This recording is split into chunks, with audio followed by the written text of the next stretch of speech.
Hi and welcome back to Movies Reloaded. Today we have a great recapped movie for you, so sit back and relax and enjoy the film.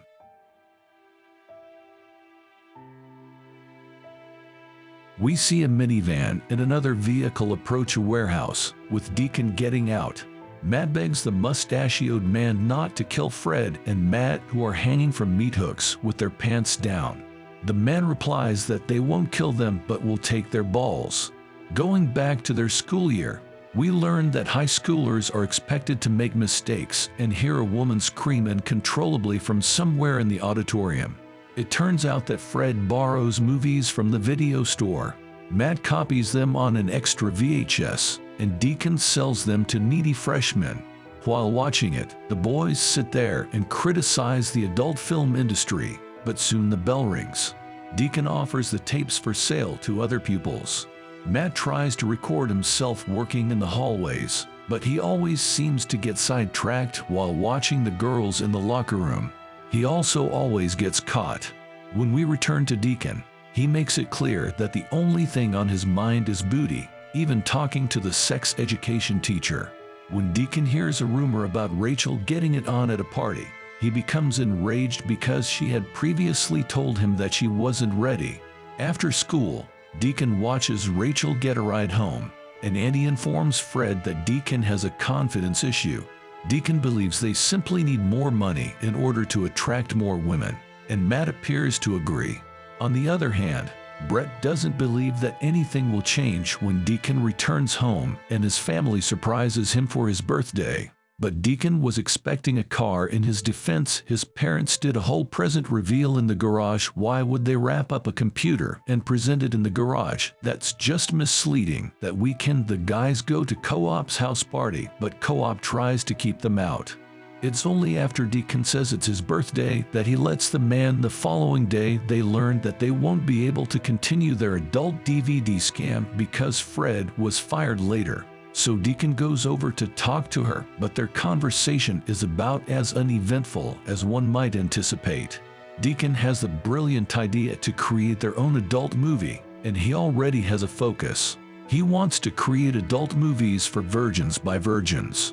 What idiots would doubt this brilliant business plan? Especially what high school boy? Honestly, they care about the money more than the dirty things. They definitely have the moral high ground. It's only after talking about how much money they'd make that the other two get on board. A high point. After school, special production immediately begins across town with Matt's company name, and we learn that Mr. Pano is named Vic and that he is preparing to shoot another movie. I think the other name suits him better, but we'll start using it. They come up with names so that they won't be recognized. These are some of the worst names I've ever heard. I don't think I could say all of them, but Deacon is Sam Slam the backdoor man, which is good enough to give you an idea. Vic is back with the guys. Fred makes a few calls to see what's required for them to start this. They are high school students, so their creativity in this area is pretty basic. That night, they create fake IDs and leave for the club. When they arrive at the Pretty Kitty, they put on fake facial hair and manage to buy their way inside. Where is this strip club? The girls there should be receiving hazard pay in addition to their tips.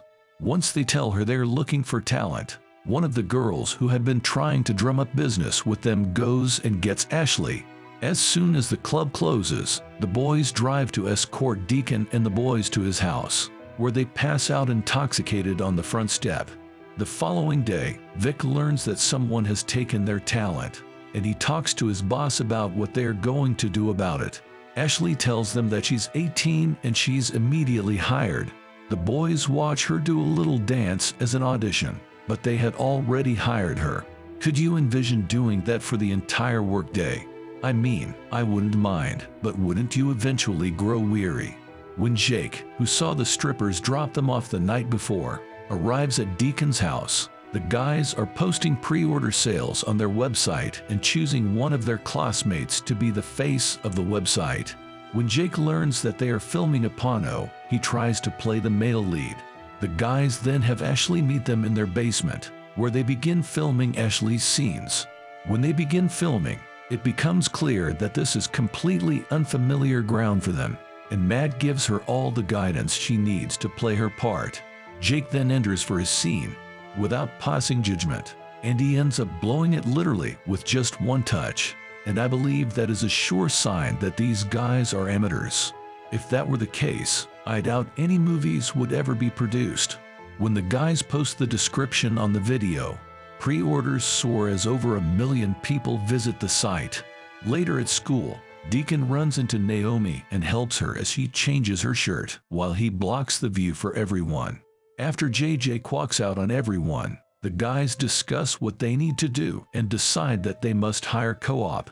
Fred and Matt then rewrite the script so that it fits co-op better while keeping with the schoolgirl theme. Deacon ends up meeting Naomi at the party, and Jake tries to ruin the evening for them. When Deacon goes to comfort Naomi, he tries to teach her about how she should be treated, and she ends up going in for a cheek kiss. However, that's not good enough to Deacon, so he ends up going in for more.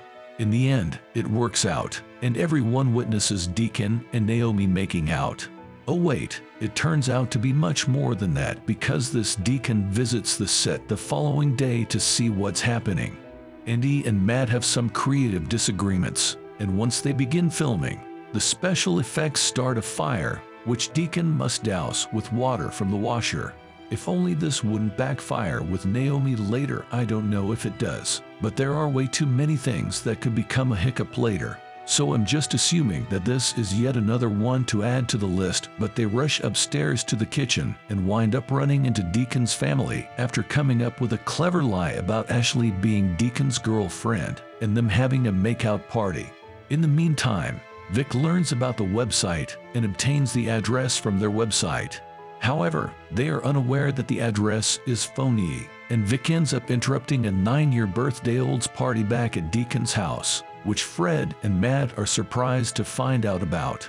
When Deacon asks Rachel about the rumor he heard later at school, she makes it clear that she didn't do anything, and he feels a lot better. That evening, Deacon stops to consider what's really important and decides to call Fred and Matt over to make up. Ashley appears out of nowhere and requests that they make a movie for her elsewhere. The classmate the group used for the website begins to attract the attention of women who want to be in movies. He has no idea what's happening, but the benefits are incredible.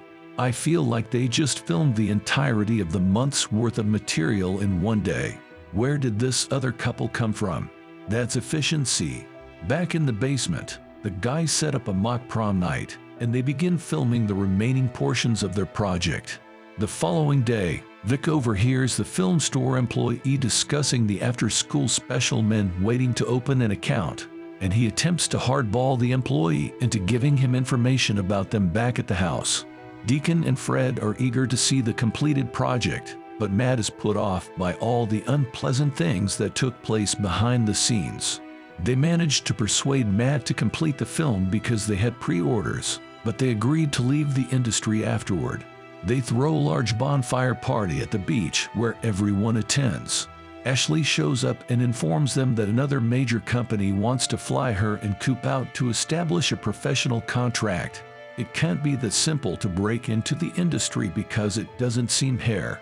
When Ashley and Deacon are discussing Deacon's fantasy girl, he remarks that their connection with her is nothing like what it was with Rachel. When Ashley predicts that he will break up with her, he gets up and does so right away. Jake then enters the conversation and attempts to expose the shady movie industry. We've come full circle now as we see the guys hanging on meat hooks. Don't you love when movies do that? I feel like this movie came out around the time that every movie was doing that. Of course, they don't get their junk snipped off, though Deacon finds out that Jake sent the copy of their first attempt to his parents, and they rush to the car while Naomi put Jake in his place. Just as the guys get to the car, Vic and his buddy make their presence known and pull guns on them. Now Vic accepts their terms and offers Matt his business card in case Matt needs a job. After high school, Vic opens up to Lackey and gets upset about how much Matt reminds him of himself when he was a teenager. The two of them then go out to eat while Deacon and the guys rush to his house, and Deacon's mother slowly checks the mail. When Deacon swerves the minivan into the driveway, it is already too late. Of course, Deacon's younger brother has the tape and has demands because he knows what he's doing. And to top it off, he was their first pre-order. So Deacon uses this opportunity to forge a new relationship with his parents. Deacon's parents are sitting in the living room and are already aware of the issue with Deacon's report card. The following day, everyone arrives at school, and Deacon spots Rachel across the parking lot. The two of them reconcile, and everything is happy for everyone except for Jake, who is Matt, who has set up the school TVs with a tape of Jake's quick performance, so everyone knows about his issue as Deacon.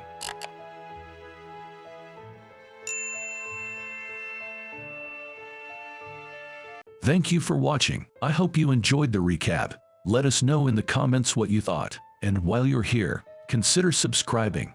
We would love to have you as part of our community.